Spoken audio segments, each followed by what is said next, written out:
Capítulo 4. Ygramul el múltiple. 2 tormentos empezaba a sufrir Atreyu: hambre y sed. Hacía 2 días que había dejado el pantano de la tristeza, y desde entonces vagaba por un desierto de piedra en el que no había un ser vivo. Lo poco que le quedaba aún de sus provisiones se había hundido con Artax en el agua negra. Inútilmente escarbó con las manos entre las piedras para encontrar alguna raíz. Allí no crecía nada, ni siquiera musgos o líquenes. Al principio se había alegrado de sentir al menos suelo firme bajo sus pies, pero poco a poco tuvo que confesarse que su situación más bien había empeorado. Se había perdido. Ni siquiera podía determinar ya por el cielo el rumbo que seguía, porque aquella media luz era igual por todas partes. No le ofrecía ningún punto de referencia. Un viento frío soplaba incesantemente en torno a las agujas de piedra que se alzaban a su alrededor. Escaló crestas y cumbres rocosas, subió y bajó, pero nunca se le ofreció otra vista que la de más y más montañas, detrás de las cuales había otras cadenas montañosas, y así hasta el horizonte, en todas direcciones. Y nada vivo, ningún bichito ni hormiga, ni siquiera los buitres que suelen seguir a los caminantes perdidos hasta que se desploman. No había ya duda. La región en que se había extraviado era las montañas muertas.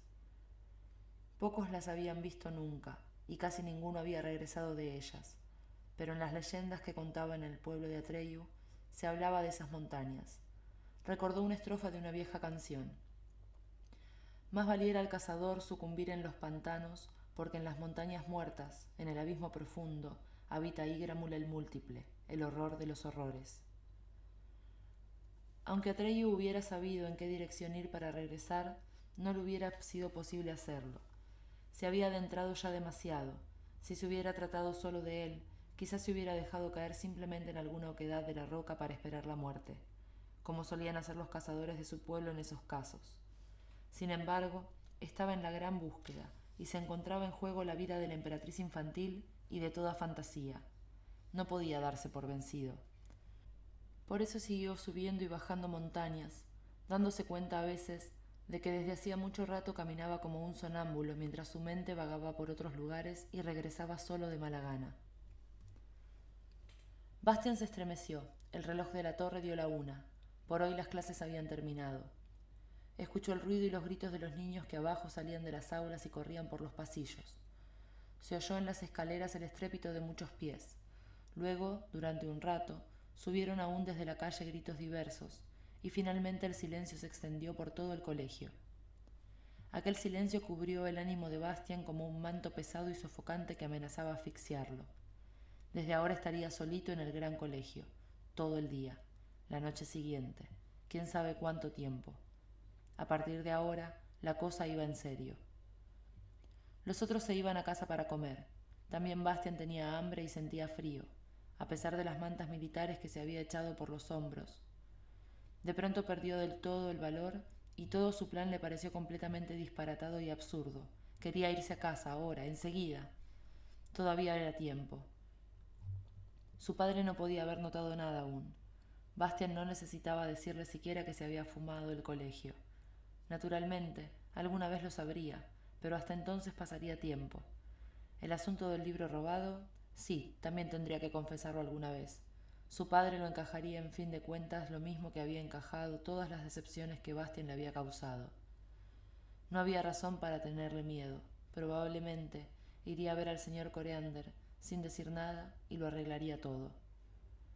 Bastian cogía ya el libro de color cobre para meterlo en la cartera, pero se detuvo. No, dijo de pronto en voz alta, en el silencio del desván. Atreyu no renunciaría tan rápidamente, solo porque las cosas fueran un poco difíciles. Lo que he empezado tengo que acabarlo. He ido ya demasiado lejos para volverme atrás. Solo puedo seguir adelante, pase lo que pase. Se sintió muy solo y, sin embargo, en ese sentimiento había también algo así como orgullo. Orgullo de haber sido fuerte y no haber renunciado a su intento. Después de todo, se parecía un poquitín a Atreyu. Había llegado el momento en que Atreyu no podía realmente seguir adelante. Ante él se abría el abismo profundo. El espanto grandioso de aquella vista no puede describirse con palabras. A través de la región de las montañas muertas, la tierra se abría en una brecha que tendría quizá media milla de anchura. Su profundidad no podía determinarse. Atreyu estaba al borde de un saliente rocoso y miró hacia abajo, a las tinieblas, que parecían llegar hasta el fondo mismo de la tierra. Cogió una piedra del tamaño de su cabeza, que había cerca, y la lanzó tan lejos como pudo. La piedra cayó, cayó y cayó, hasta que se la tragó la oscuridad. Atreyu escuchó, pero aunque esperó largo tiempo, el ruido del impacto no llegó a sus oídos. Y entonces hizo lo único que podía hacer. Comenzó a andar por el borde del abismo profundo. Sin embargo, estaba preparado para hacer frente en cualquier momento a aquel horror de los horrores del que hablaba la vieja canción. No sabía de qué clase de criatura podía tratarse, solo sabía que se llamaba Igramul. El abismo profundo discurría en línea quebrada a través del desierto de montañas, y naturalmente en su borde no había ningún camino, sino que también allí se alzaban torres de piedra que Atreyu tenía que escalar y que a veces vacilaban peligrosamente bajo sus pies. Se atravesaban en su camino gigantescos peñascos que tenía que rodear trabajosamente, o había pendientes de piedras sueltas que se precipitaban hacia la brecha, poniéndose en movimiento cuando él atravesaba. Más de una vez estuvo a punto de despeñarse. Si hubiera sabido que un perseguidor seguía sus huellas aproximándose de hora en hora, quizás se hubiera dejado arrastrar a hacer algo irreflexivo que en aquel camino difícil hubiera podido costarle caro. Se trataba de aquel ser de las tinieblas que lo perseguía desde que salió. Entretanto, la figura del ser se había espesado tanto que podían distinguirse claramente sus contornos. Era un lobo, negro como la pez y grande como un buey. Con el hocico pegado al suelo trotaba sobre la pista de Atreyu a través del desierto de piedras de las montañas muertas. Le sobresalía mucho la lengua de la boca y llevaba los belfos retraídos, de forma que podían verse sus terribles dientes. El olor fresco le decía que solo unas millas lo separaban de su víctima, y esa distancia disminuía sin cesar. Pero Atreyu nada sabía de su perseguidor y buscaba su camino cauta y lentamente. Cuando estaba en una estrecha caverna que atravesaba un macizo de roca como si fuese una especie de tubo curvado, oyó de pronto un estruendo que no se parecía a ningún ruido que hubiera oído jamás. Era un rugir y un bramar y un resonar, y al mismo tiempo Atreyu sintió que toda la roca en que estaba se movía y oyó los bloques de piedra que fuera caían con estrépito por las laderas de la montaña. Esperó un poco para ver si cedía el terremoto, o lo que fuera, y cuando por fin cesó, continuó arrastrándose.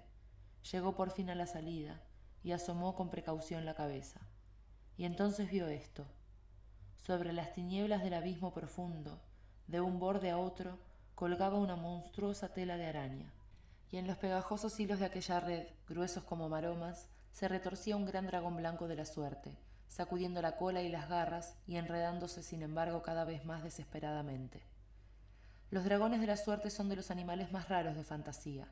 No se parecen en nada a los dragones corrientes ni a los célebres que como serpientes enormes y asquerosas viven en las profundas entrañas de la tierra. Apestan y vigilan algún tesoro real o imaginario. Estos engendros del caos son casi siempre perversos o huraños. Tienen alas parecidas a las de los murciélagos, con las que pueden remontarse en el aire ruidosa y pesadamente, y escupen fuego y humo. En cambio, los dragones de la suerte son criaturas del aire y del buen tiempo, de una alegría desenfrenada y a pesar de su colosal tamaño, ligeros como una nubecilla de verano. Por eso no necesitan alas para volar. Nadan por los aires del cielo, lo mismo que los peces en el agua. Desde tierra parecen relámpagos lentos, y lo más maravilloso de ellos es su canto. Su voz es como el repicar de una gran campana, y cuando hablan en voz baja, es como si se oyera el sonido de esa campana en la distancia. Quien escucha alguna vez su canto, no lo olvida en la vida y sigue hablando de él a sus nietos. Pero el dragón de la suerte que Atreyu veía ahora no se encontraba en una situación en que tuviera ganas de cantar. Su cuerpo largo y flexible, cuyas escamas de color madreperla brillaban rosadas y blancas, colgaba retorcido y preso en la enorme tela de araña. Las largas barbas del hocico del animal, su abundante melena y los flecos de su cola y de sus miembros estaban enredados en las cuerdas pegajosas, de forma que apenas podía moverse. Solo sus globos oculares de color rubí en medio de su cabeza parecida a la de un león brillaban indicando que aún estaba vivo. Aquel soberbio animal sangraba por muchas heridas, porque había algo más, algo gigantesco, que una vez y otra se precipitaba con la velocidad del rayo sobre el cuerpo del blanco dragón, como una nube negra que cambiara de forma sin cesar. Tan pronto parecía una araña gigante de grandes patas, muchos ojos ardientes y un grueso cuerpo cubierto por una maleza enmarañada de pelos negros, como se convertía en una gran mano de largas garras que intentaba aplastar al dragón de la suerte, y al momento siguiente se transformaba en un gigantesco escorpión negro que con su aguijón venenoso atacaba a su pobre víctima. La pelea entre aquellos dos seres formidables era espantosa. El dragón de la suerte se defendía aún escupiendo un fuego azul que chamuscaba las cerdas de aquella criatura en forma de nube. El humo brotaba y formaba remolinos de vapor en la brecha rocosa. El hedor casi impedía a Atreyu respirar. Una vez el dragón de la suerte logró incluso morder una de las largas patas de su adversario. Sin embargo, el miembro seccionado no cayó en las profundidades del abismo, sino que se movió un momento en el aire por sí solo y volvió luego a su lugar de origen, uniéndose otra vez al oscuro cuerpo en forma de nube. Y así ocurría siempre. Cada vez que el dragón agarraba uno de los miembros entre sus dientes, parecía morder en el vacío. Solo entonces se dio cuenta Atreyu de algo que antes no había notado. Aquella criatura horripilante no era un solo cuerpo sólido, sino que se componía de innumerables insectos de un azul acerado, que zumbaban como avispones furiosos y en enjambre espeso adoptaban siempre nuevas formas. Era Ygramul, y ahora sabía Atreyu por qué lo llamaban el múltiple. Atreyu salió de un salto de su escondite, cogió la alhaja que llevaba al pecho y gritó tan fuerte como pudo: ¡Alto! En nombre de la emperatriz infantil, ¡alto! Sin embargo, en medio del rugir y jadear de aquellas criaturas que luchaban, su voz se perdió. Apenas pudo oírla él mismo. Sin pensarlo, corrió por las pegajosas maromas de la red hacia los combatientes. La red vibraba bajo sus pies, perdió el equilibrio, cayó entre las mallas, se quedó colgado solo de las manos sobre la profundidad tenebrosa. Logró subirse de nuevo, se quedó pegado, se libró otra vez y siguió adelante. Ygramul se dio cuenta de pronto de que algo se le acercaba. Se dio la vuelta con la rapidez de un relámpago, y su aspecto era horrible. Ahora era solo un rostro gigantesco de color azul acerado, con un único ojo sobre la base de la nariz que con su pupila vertical, de una malignidad inimaginable, miraba fijamente a Atreyu. Bastian lanzó una pequeña exclamación de horror. Un grito de horror resonó en la garganta, rebotando de un lado a otro como un eco. Ygramul movió su ojo hacia la izquierda y la derecha para ver si llegaba algún otro, porque el muchacho que estaba ante él, como paralizado de espanto, no podía haber sido, pero no había nadie más. ¿Habrá sido mi grito lo que ha oído?, pensó Bastian profundamente preocupado. No es posible. Y entonces oyó Atreyu la voz de Ygramul. Era una voz muy aguda y un tanto ronca que no concordaba en absoluto con su rostro gigantesco. Además, su boca no se movía al hablar. Era el zumbido de un enorme enjambre de avispones que formaba palabras. Un bípedo, lo oyó decir Atreyu. Después de tanto pasar hambre, 2 bocados exquisitos. Hoy es un día de suerte para Ygramul. Atreyu tuvo que hacer acopio de todas sus fuerzas. Sostuvo el esplendor ante el único ojo del monstruo y le preguntó: ¿Conocéis este signo? Acércate, bípedo, zumbó el coro de muchas voces. Ygramul no ve muy bien. Atreyu dio otro paso hacia el rostro. Ygramul abría la boca ahora. En lugar de lengua tenía innumerables antenas, pinzas y tentáculos. ¡Más cerca!, zumbó el enjambre. Atreyu dio otro paso adelante, quedando tan cerca del rostro que ahora podía ver claramente los incontables seres distintos de color azul acerado que revoloteaban en confusión. Y sin embargo, aquel horrible rostro permanecía totalmente inmóvil. «Soy Atreyu», dijo, «y cumplo una misión de la emperatriz infantil». «En mal momento llegas», respondió el colérico zumbido tras una pausa. «¿Qué quieres de Ygramul? Como ves, está muy ocupado». «Quiero ese dragón de la suerte», respondió Atreyu. «Dámelo». «¿Para qué lo quieres, bípedo Atreyu?» «He perdido mi caballo en el pantano de la tristeza. Tengo que ir al oráculo del sur, porque solo Uyulala puede decirme quién es capaz de dar un nuevo nombre a la emperatriz infantil. Si no recibe ese nombre morirá, y con ella toda fantasía. También vosotros, Ygramul, a quienes llaman el múltiple». «¡Ah!», Llegó desde el rostro como un sonido prolongado. ¿Esa es la razón de que haya esos lugares donde no queda nada? Sí, replicó Atreyu. Así que también vosotros lo sabéis, Igramul. Sin embargo, el oráculo del sur está demasiado lejos para que yo pueda llegar a él en el tiempo que dure mi vida. Por eso os pido el dragón de la suerte. Si me lleva por los aires, quizás pueda llegar aún a mi destino. En el enjambre revoloteante que formaba el rostro, se pudo oír algo que podía ser una risa ahogada de muchas voces. Te equivocas, bípedo Atreyu. Nada sabemos del oráculo del sur ni de Uyulala, pero sabemos que ese dragón no puede llevarte ya. E incluso, aunque no estuviera herido, vuestro viaje duraría tanto que entre tanto la emperatriz infantil morirá de su enfermedad. No puedes medir tu búsqueda teniendo en cuenta tu vida, bípedo Atreyu, sino la suya. La mirada del ojo de pupila vertical era difícilmente soportable, y Atreyu bajó la cabeza. Eso es cierto, dijo en voz baja. Además, siguió diciendo el rostro sin moverse, el dragón tiene ya en el cuerpo el veneno de Igramul, como mucho le queda una horita de vida. Entonces no hay esperanza, murmuró Atreyu, ni para él, ni para mí, ni tampoco para vosotros, Igramul. Bueno, zumbó la voz, al menos Igramul habrá comido bien otra vez, pero no es nada seguro que se trate realmente de la última comida de Igramul. Él conoce un medio que te llevaría en un santiamén hasta el oráculo del sur. Que te guste o no, bípedo Atreyu, es otra cuestión. ¿Qué quieres decir? Es el secreto de Igramul, pero también las criaturas del abismo tienen sus secretos, bípedo Atreyu. Igramul no lo ha revelado nunca hasta ahora, y tú también debes jurar que nunca lo revelarás, porque le perjudicaría a Igramul, le perjudicaría mucho a Igramul que se supiera. Lo juro, habla.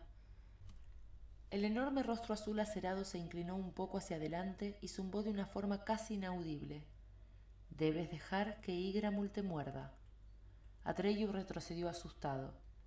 El veneno de Igramul, siguió diciendo la voz, mata en el plazo de 1 hora, pero da también a quien lo recibe la facultad de trasladarse al lugar de fantasía que desee. Piensa en lo que ocurriría si eso se supiera. A Igramul se le escaparían todas sus víctimas. ¿1 hora? Exclamó Atreyu. ¿Pero qué puedo hacer en 1 hora? Bueno, susurró el enjambre. En cualquier caso, es más que todas las horas que aún te quedan aquí. Decídete. Atreyu luchaba consigo mismo. ¿Dejaréis en libertad al dragón de la suerte si os lo pido en nombre de la emperatriz infantil? Preguntó por fin. No, respondió el rostro. No tienes ningún derecho a pedirle eso a Igramul. Aunque lleves el aurin, el esplendor, la emperatriz infantil permite que todos seamos como somos. Por eso también Igramul se inclina ante su signo, y tú lo sabes muy bien. Atreyu seguía teniendo la cabeza baja. Lo que Igramul decía era verdad. Así pues no podía salvar al dragón de la suerte.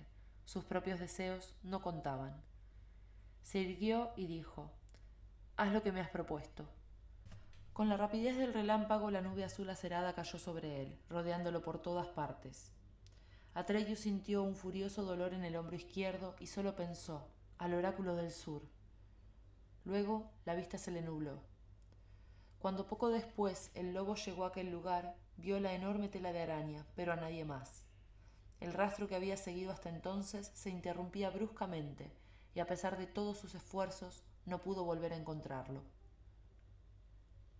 Bastian se interrumpió. Se sentía mal, como si él mismo tuviera el veneno de Igramul en el cuerpo. «Gracias a Dios», dijo para sí en voz baja, «que no estoy en fantasía.